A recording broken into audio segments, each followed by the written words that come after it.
All right, get ready, because today we're going deep on 40 years of business wisdom.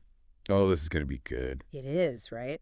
Hmm. We're working with excerpts from a YouTube series someone was putting together, and wow, it's a lot. 40 years is a long time. It is. Like, it's crammed with all those little aha moments, the ones that make you think, why didn't I know this sooner? Almost like we're getting all the secrets to success in business without having to spend decades, actually learning it all. It's amazing how much you can pick up over years of, well, trial and error, let's call it. Yeah, for sure. We're talking about the kind of lessons that can literally make or break a business. So true. Like high stakes And stuff. the source material, get this, it breaks everything down into three main parts. 3 parts. Yeah, biggest lessons, costliest mistakes, and then success secrets. Okay, like a roadmap. Yeah, exactly. Like a roadmap, but for like the wild world of business. Love that.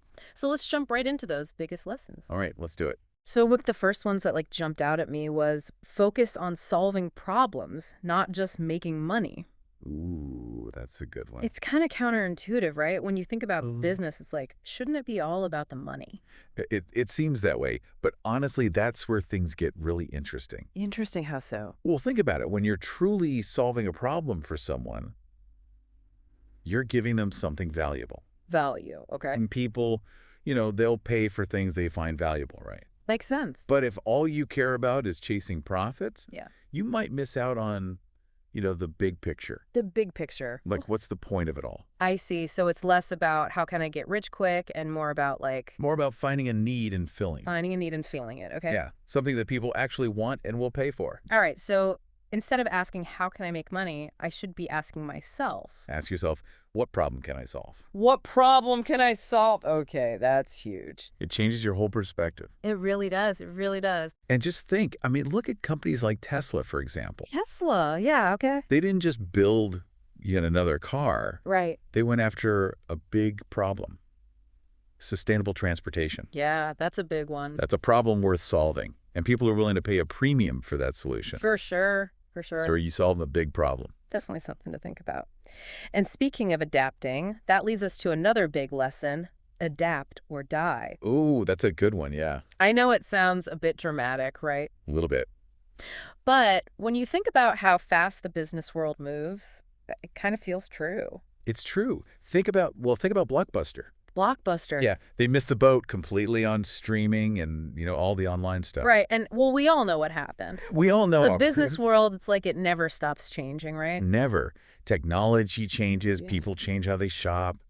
Even like global events, right. You always got to be ready to pivot. Always. So what can you do, like today, to make sure you're not the next Blockbuster? Ooh, that's a scary thought, but important. It is. So how do we stay ahead of the curve then? Is it all about being a tech whiz or something?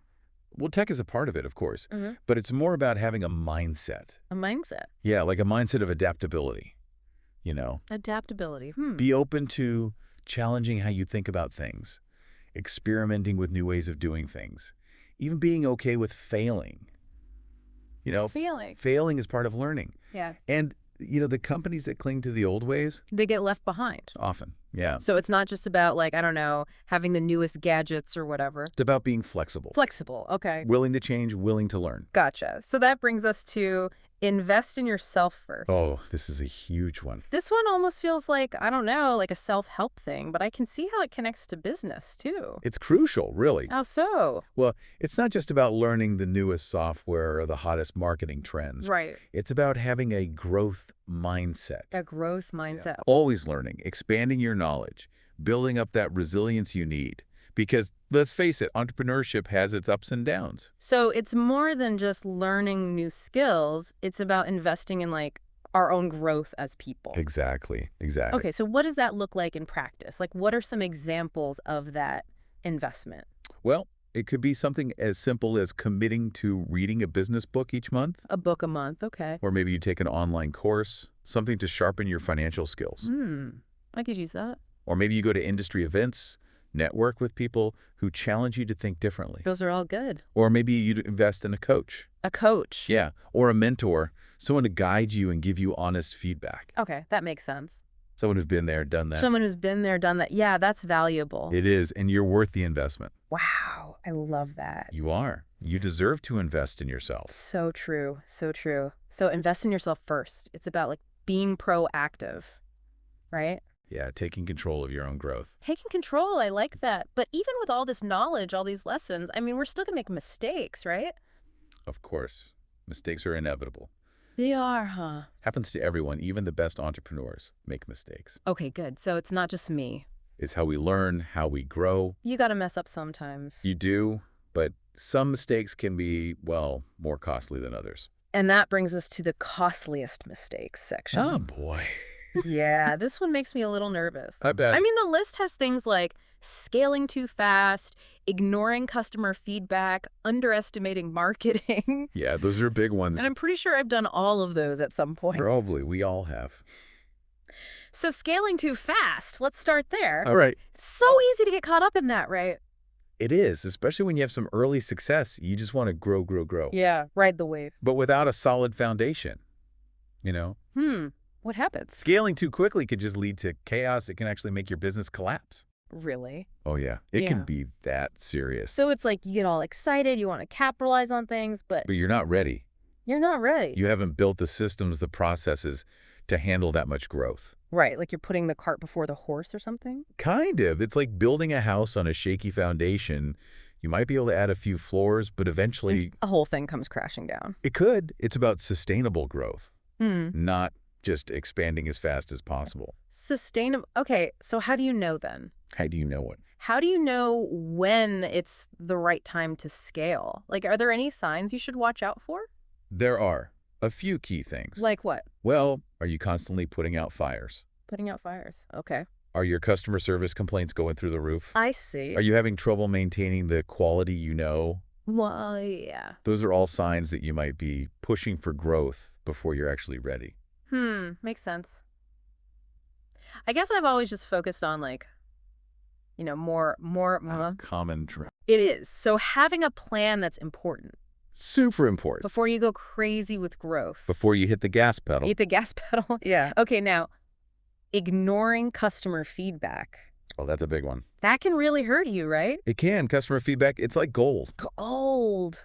Really? It is. It helps you make your products or services better. You can see what needs improvement, and you end up building something people actually want and need. Right, right. But it can be hard to hear criticism sometimes, can it? Oh, for sure, especially when you're passionate about what you're doing. Yeah, you put your heart and soul into it. But you got to be open to it. So how do you separate like the real feedback, the useful stuff, from just someone's random opinion? Look for patterns. Look for trends in the feedback you're getting. Random. Okay. Are multiple people saying the same thing? Are you seeing the same complaint pop up in reviews? That's a sign that you need to pay attention. So it's not about, reacting to every little comment. No, it's about seeing the bigger picture. Seeing the bigger picture. Okay, that's good advice.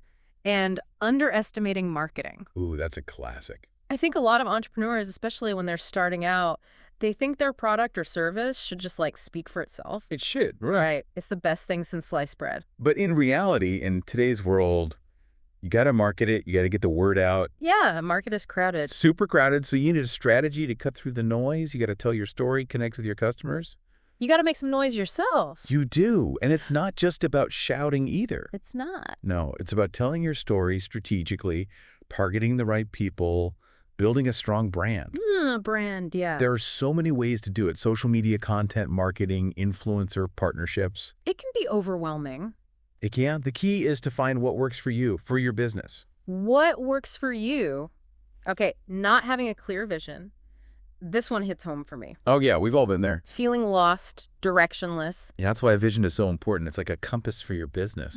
A compass. Okay, it gives you direction, focus, a way to measure how you're doing. Without it, you're just wandering around. Lost in the woods. Lost in the woods, yeah. That's a good way to put it. So it's more than just setting goals. It is. It's about the big picture, your purpose, what drives you. Okay. I think I need to revisit my vision statement. Might be a good idea. Now, there's one mistake on this list that I really relate to. Which one? Trying to do it all alone. Ah, yes, the superhero syndrome. That's me, especially when I was starting out. It's tempting. You think you can handle everything yourself. You do. You want to be in control. But it can lead to burnout. It can limit your growth. And you can't leverage the talents of others. Exactly, you need help. So delegating, that's key. It is, even if it's hard to let go. It can be. But it's not just about handing off tasks. It's It's not. about building a team, surrounding yourself with people who have skills that you don't have. People who can do the things I'm not good at. Exactly. And the things you don't like doing. I like the sound of that. Freeing yourself up to focus on your strengths. Focus on your strengths. Okay, so these costliest mistakes, they're like a wake-up call. They are. They show us where we're vulnerable. And how to avoid those pitfalls. It's about being proactive, seeking guidance when you need it, Mhm. building a support system. So much good stuff here. I'm feeling a little more cautious now, but also more empowered, I guess. That's the goal. Knowing what can go wrong helps you stay on the right path. It does. And speaking of success, let's move on to the success secrets. Yes, finally the good stuff. The part we've all been waiting for. All right, time to switch gears now from all those, I don't know, warnings to the good stuff. The good stuff. Yeah, the success secrets. Our source material has some real gems in this section. Oh, I'm excited. Like focus on one thing at a time, build systems, not just products, always be learning, Those are classics. and take care of your health, which I know we all need to hear more often. We do, we do.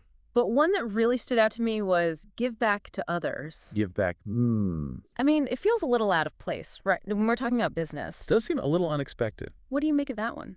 Well, it might seem counterintuitive, but giving back, it actually has this ripple effect. A ripple effect. How so?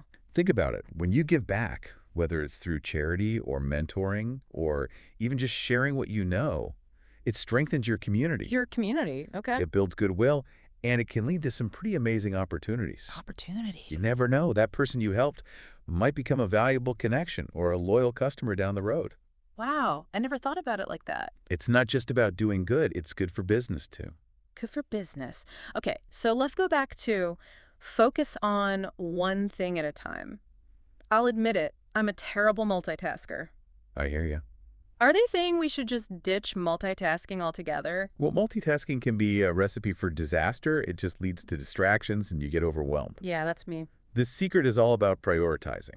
Prioritizing, okay. Figure out the most important task and give it everything you've got. No distractions. So instead of having like a million tabs open and trying to answer emails while I'm working on something else, I should just be laser focused on that one thing. One thing at a time. It's scary, but also kind of freeing. It is. It is. So when you give something your full attention, You do better work, you get done faster. working smarter, not harder. Exactly. Hmm. And then you have more energy for the next task. That's a good point. And speaking of working smarter, build systems, not just products, I think a lot of entrepreneurs, especially at the beginning, they get so caught up in creating their product. They forget about the systems. Yeah, the systems that make it all work. It's a common mistake, but it's a big one. Why is that? Well, when you build systems, your business can grow without you having to do everything. Yeah, you can step back a bit. Exactly. Think about automation, documented procedures, clear roles and responsibilities. You're building a machine that can run on its own. That's the goal. And that ties into always be learning, right? If you're always stuck in the day-to-day, you don't have time to grow. You got it. Continuous learning is essential. Essential, how so? The world is changing so fast, you've got to keep up. How do you do that? Read industry publications, take online courses, go to conferences, whatever works for you. But keep learning. I love that. Always be learning. That's good advice for anything, really, not just business. It is. And speaking of things that are good for everything, take care of your health. Oh, yeah, this is a big one. I know I'm guilty of letting this one slide when things get crazy, It happens to the best of us. but it's so important. It is. You can't pour from an empty cup. That's a good way to put it. Prioritize sleep, exercise, good food, and managing stress. So you can show up as your best self. Exactly, in business and in life. Well, we've covered a lot of ground today, from those big picture lessons to the mistakes we want to avoid and all those success secrets. It's been a great deep dive. It has. What's the one thing you want our listeners to take away from all of this? I want them to know that success in business, it's not about luck or shortcuts. It's about hard work. It's about having the right mindset, building a strong foundation, and never stop learning, adapting, growing. Never stop growing. I like that. Focus on solving problems, take care of yourself, build a great team, and don't be afraid to ask for help. Such great advice. It's not just about strategy and tactics. It's about mindset, personal growth, and giving back, a holistic approach. That's what it's all about. Thanks for joining us on this deep dive into 40 years of business wisdom. Success is a journey, not a destination, so what step will you take today to get closer to your goals?